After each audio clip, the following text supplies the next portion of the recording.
देखिए, अकबर नगर में कोर्ट के आदेश के बाद दोस्तीकरण चल रहा था और लंबे समय से लखनऊ विकास प्राधिकरण और अकबर नगर में जो अवैध कॉलोनियां हैं उनके बीच में विवाद चल रहा है। कोर्ट में भी मामला गया, कोर्ट का आदेश हुआ है, जिसके बाद अकबर नगर में जो लखनऊ विकास प्राधिकरण के बुलडोजर थे वो पहुंचे थे, ध्वस्तीकरण की कार्रवाई कर रहे थे। इसी दौरान वहां पर पब्लिक भड़क गई, उसने पथराव किया। पथराव में पुलिस के कुछ वाहन क्षतिग्रस्त हो गए हैं और जिसकी वजह से स्थिति तनावपूर्ण बनी हुई है। पुलिस भी मौके पर पहुंच गई। माना जा रहा है कि कुछ वाहन पुलिस के तोड़े गए हैं अकबर नगर के निवासियों द्वारा। अवैध कॉलोनी है जिसको खाली कराने के लिए लंबे समय से लखनऊ विकास प्राधिकरण प्रयास कर रहा है। इस पूरा मामले की अगर हम बात करें तो हाईकोर्ट और सुप्रीम कोर्ट तक ये मामला पहुंच चुका है। फिलहाल अब कोर्ट के आदेश के बाद ये कार्रवाई हो रही थी। बिल्कुल, तो कोर्ट के आदेश के बाद यहां पर कार्रवाई हो रही है। लोगों से शांति बनाए रखने की पुलिस ने अपील की है। तस्वीरें भी हम यहां पर दर्शकों को दिखा रहे हैं। लेकिन देखिए, पथराव की जो घटनाएं हैं लगातार सामने आ रही है। प्रशासन कहीं पहुंचता है तो इसी तरीके से अक्सर ऐसे रिएक्शन जो है उनका सामना करना पड़ता है।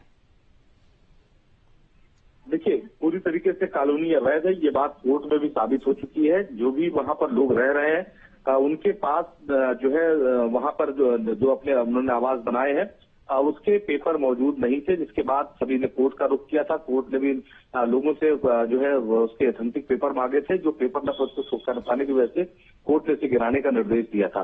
फिलहाल अगर इस पूरे मामले में बात करें तो पुलिस ने मौके पर जो है वो स्थिति को कंट्रोल किया हुआ, लेकिन क्योंकि बड़ी संख्या में मकान ध्वस्त किए जा रहे थे, लंबे जो बिल्डिंगें वहां बनी थी उसे तोड़ी जा रही थी, तो ऐसे में जो वहां के लोग थे उनका गुस्सा भी वाजिब था। वो गुस्सा जो है निकलकर सामने आया। किसी का घर अगर टूटता है तो उसके मन में एक दोष तो जरूर पैदा होता है, लेकिन ये कॉलोनी पूरी तरीके से अवैध है और जो वहां के लोग हैं अकबर नगर के, उनका ये दावा है कि सरकार उनके जो है विस्थापन के लिए कोई व्यवस्था नहीं कर रही है। ऐसे में जो उनका घर है वो तोड़ा जा रहा है। कई सालों से वहां रह रहे थे।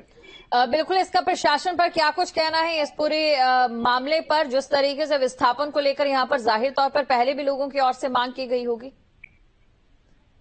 देखिए, प्रशासन ने साफ कह दिया क्योंकि इमारत अवैध है, लिहाजा ये कार्रवाई जो है वो चलती रहेगी और इस कार्रवाई को लेकर बहुत साफ निर्देश कोर्ट की तरफ से है। तो ऐसे में जो कार्रवाई है वो लखनऊ विकास प्राधिकरण कर रहा था। आज दिन में जो लखनऊ विकास प्राधिकरण का जो बुलडोजर था अवैध इमारतों को तोड़ रहा था, उसी दौरान ये पूरी हिंसा हुई थी। यानी कि कुल मिलाकर अभी यहाँ पर माहौल शांत हो चुका है निखिल? बिल्कुल, अभी कहें तो स्थिति जो तनावपूर्ण बनी हुई थी वो कंट्रोल में है, लेकिन मौके पर बड़ी संख्या में पुलिस बल तैनात कर दिया गया है कि किसी भी स्थिति में जो हालात हैं वहां के वो न बिगड़े।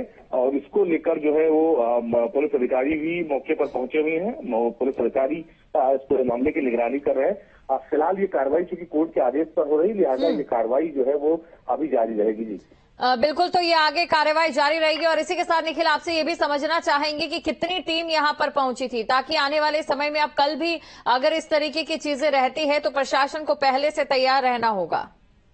देखिए, प्रशासन पूरी तैयारी के साथ यहाँ पर जो है ध्वस्तीकरण का आदेश का पालन कराने पहुंचा था। चूंकि ये कार्रवाई पिछले 15 दिनों से चल रही है, ऐसे में आज एकाएक जो है पब्लिक का गुस्सा है वो भड़क गया, जिसकी वजह से जो है स्थिति कुछ तनावपूर्ण बनी। लेकिन मौके पर पहुंचे पुलिस बल ने स्थिति को जो है वो कंट्रोल में किया है। अभी की अगर वर्तमान स्थिति की बात करें तो मौके पर बड़ी संख्या में पुलिस बल लगा दिया गया है ताकि स्थिति किसी भी स्थिति में तनावपूर्ण न हो। जहां तक कार्रवाई की बात है, क्योंकि कोर्ट का आदेश है और नियमों के तहत कार्रवाई हो रही है, लिहाजा ये कार्रवाई अभी कई दिनों तक चलेगी। क्योंकि लगभग 600 से ज्यादा मकान तोड़े जाने हैं जो अवैध तरीके से कुकरेल की जमीन में बने हैं। कुकरेल एक नदी है और उसी के आसपास की ये इमारतें हैं, उसी के क्षेत्र में ये इमारतें बनी है। तो जिसके ध्वस्तीकरण का आदेश चूंकि कोर्ट से है, लिहाजा ये कार्रवाई अभी चलती रहेगी। तो बिल्कुल, कार्रवाई ये आगे यूं ही जारी रहेगी। इसी के साथ जो यहाँ पर लोग रहते हैं उनकी क्या कुछ मांगे हैं, उनकी ओर से मांग जरूर की जा रही होगी। जैसा कि आपने बताया, एक विस्थापन को लेकर उनकी मांग है कि विस्थापन की कोई भी यहाँ पर जो बंदोबस्त है वो नहीं किया गया है। बिल्कुल, उनका ये कहना है कि उन्हें कहीं विस्थापित नहीं किया गया और विस्थापित न होने की वजह से लगभग 30 से 35 सालों से इस इलाके में रह रहे थे और ऐसे में अब वो जाए कहाँ। हालांकि ज्यादातर मकान जो है वो पहले ही लखनऊ विकास प्राधिकरण ने खाली करा लिए हैं। लखनऊ विकास प्राधिकरण लंबे समय से वहां के निवासियों को नोटिस देता आया है। यार सब लोगों ने मकान भी खाली कर लिए हैं, लेकिन चूंकि लंबे समय से लोग रह रहे थे उनकी सिंपैथी जो है उस इलाके से है और इसी वजह से वो चाहते हैं कि यहाँ पर